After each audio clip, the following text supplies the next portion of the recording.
coba deh ikut ajang-ajang kecantikan di Jakarta gitu. Aduh udah berani belum ya? Emang Jihan berkompeten ya? Do I have the potential yang kayak gitu-gitu? Cuman mamah yang awalnya, udah coba mamah masukin ya. Udahlah nggak usah dulu mah, aku mau sekolah dulu aja. Gayanya sih gitu ya dulu ya. Terus ternyata tetap diem-diem dimasukin lah sama mamah, didaftarin. Adik, manggilnya adik. Adik. Oke Dek, sekarang kita panggil adik. Biar lebih akrab. Emang adik, oke. Gitu. Gimana terus Dek? Aku panggil aku abang aja. Abang ya, gitu. Panggil aku kakak. Nah akhirnya bilang, adik minggu depan kita ke Jakarta ya.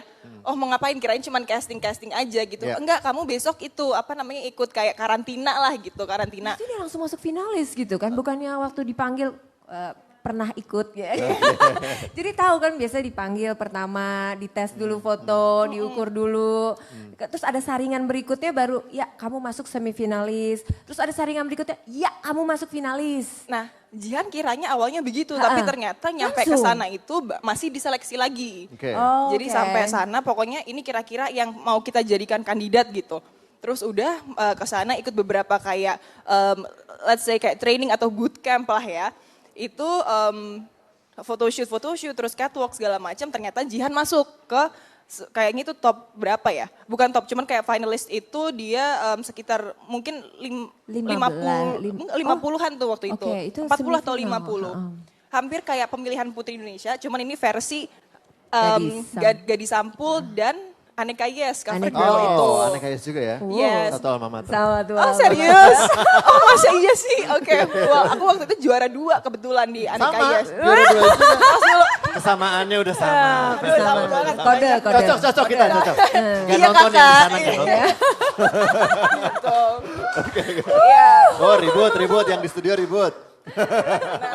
Itu pokoknya perjalanannya panjang dan sebenarnya kayak Jihan ngeliatnya cuma sekelebat aja, cause I didn't realize I was supposed to join that, dan kayak serius akan ini tuh kompetisi loh, cuma asal ya udah ikut-ikut aja. Tiba-tiba di atas panggung nomor 16, masih ingat banget, nomor 16 kayak nomor 16 udah ngapain gitu kan.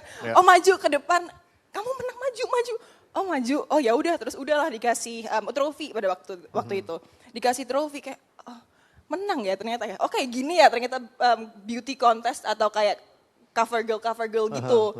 Udahlah itu yang pertama, dan Jihan belum. Perasaannya saat itu terkaget-kaget kah pasti? Boro-boro, nggak ngerti itu disuruh ngapain sebenarnya. Jadi bingung ya? Bingung, Jadi bingung tuh pas dipanggil gitu kan namanya Jihan Almira 16 gitu kan. Iya. Terus udah diem, bingung. Diem aja kayak. Ngapain gitu ya. Oh aku dipanggil, terus udah ngapain? Ya kamu menang gitu. Oh kira, ya oke. Berarti sih kayak oke aja, masih yang bingung kayak maju. Aduh langsung blocking gimana sih yang kayak gitu. Tiba-tiba kayak blank aja karena kok cuman aku yang dipanggil. Yang lain enggak gitu. Ya orang kamu yang menang gimana sih? Oh oke, walaupun juara 2 gitu ya. Udahlah dipanggil. Dari situ mulailah nyoba-nyoba yang lain. Gadis Sampul, casting segala macam. Jadi salah satu batu loncatannya itu Aneka Yes. Oh Aneka Yes. Aneka Yes. Jadi dari Aneka Yes lah dulu baru masuk ke Gadis Sampul. Ini cover di Aneka juga ya? Betul, iya. Jihan yang mana nih? Itu yang tengah yang paling kecil. Yang bawah ini? Bukan, yang di tengah. Oh ya ampun, Itu umur beda 11 tahun. Iya. Itu usia berapa? Rambutmu emang hairstylistnya begitu kali ya? Enggak, jadi dulu mama itu sangat mengidolakan Beyonce. Jadi pengen anak, Dek kamu rambutnya keriting lucu deh. Udah di perm aja tuh. Ke salon dikeritingin kecil-kecil. Sedangkan dulu waktu di Semarang kan masih yang hal-hal kayak gitu tuh belum biasa gitu. Jadi kayak dibully lah dengan rambut itu. Cuman ya memang karena balik lagi Jihan orangnya kayak gak terlalu mikirin omongan negatif, kayak ya udahlah ya aku juga nyaman kayak gitu. Oke. Nah selain kan aktif di dunia modeling. Kita lihat juga bahwa Jihan ini aktif di kegiatan sosial. Ya. Apa sih yang Jihan ingin sampaikan kepada masyarakat gitu bahwa selain modeling Jihan juga aktif di kegiatan sosial tersebut? Nah kalau kegiatan sosial ini sudah dijalankan sama Jihan dan keluarga itu jauh sebelum Jihan pindah ke Jakarta. Jadi dulu itu emang keluarga udah bikin program sebulan sekali itu kita datang ke panti asuhan ataupun foster homes gitu. Just to share what we have gitu. Jadi untuk enggak lupa gitu kan. Banyak tuh yang kadang udah sibuk, udah ya istilahnya kita punya banyak ataupun kita punya sedikit pun jadi kayak ada alasannya untuk enggak sharing gitu.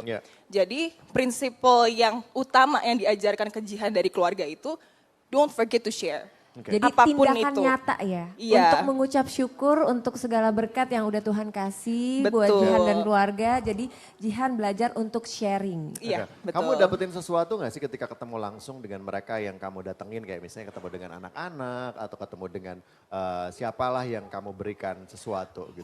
Banyak pelajaran hidup yang Jihan terima Apa? dari mereka. Kayak misalnya pada waktu itu Jihan ketemu sama jadi ada salah satu lokasi rumah-rumah pemulung. Dan salah satunya yang notice Jihan, padahal itu udah pakai masker ya. Ngelukis? Enggak notice, dia notice okay. Jihan, itu lagi ada kegiatan, akhirnya dipanggil Kak Jihan ya, loh kok tahu gitu, padahal pakai masker gitu.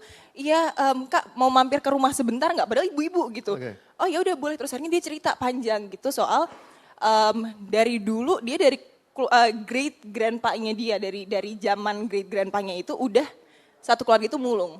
Dan itu menurun ke ayahnya, ke ibunya, akhirnya ke suaminya juga. Dan akhirnya dia bilang, tahu nggak sih Kak, ini tuh kayak kayak istilahnya itu kayak chain reaction gitu, kayak domino aja. Kirain itu kalau misalnya kita punya generasi selanjutnya akan membaik gitu hidup, tapi ternyata enggak ya. Sedih ya diomongin kayak gitu. Terus akhirnya dia bilang, cuman aku sih ngerasa itu bukan jadi keterbatasan untuk kita bisa berkreasi. Kenapa? Ternyata dia berkreasi itu dengan barang-barang yang dia dapatkan dari memulung itu, dibikin kayak semacam UMKM gitu. Jadi dia ketemu orang yang bisa, ini kita bikin kreasi dengan ini yang akhirnya dijual gitu dengan memulung itu. So she thinks that it's a grandma by the way. She thinks that ternyata dengan adanya keterbatasan ini bisa you can create something amazing yang akhirnya orang itu bisa appreciate dengan apa yang kita lakukan, padahal nggak ada yang tahu itu tuh dari gitu, nggak tahu itu dari mulung sebenarnya. Gitu sih, jadi banyak hal-hal kecil yang akhirnya mengingatkan gitu. So whatever you do, even though it's less, it's very powerful and impactful for people gitu, for others. Very inspiring. Tepuk tangan lo dong buat Jihan. Thank you. Oke, ini apa yang pasti kita akan tanyakan juga kepada Jihan ya, Nita ya. Di sini kan pria dan wanita seringkali dibandingkan dalam hal kemampuan atau profesionalisme. Nah, dalam suatu pekerjaan, menurut Jihan, apa sih kelebihan seorang wanita dibandingkan dengan pria dalam konteks profesionalisme pekerjaan? Pekerjaan, oke. Tanpa mengurangi rasa hormat untuk laki-laki ataupun perempuan ya. Women has a very high factor on emotional mastery.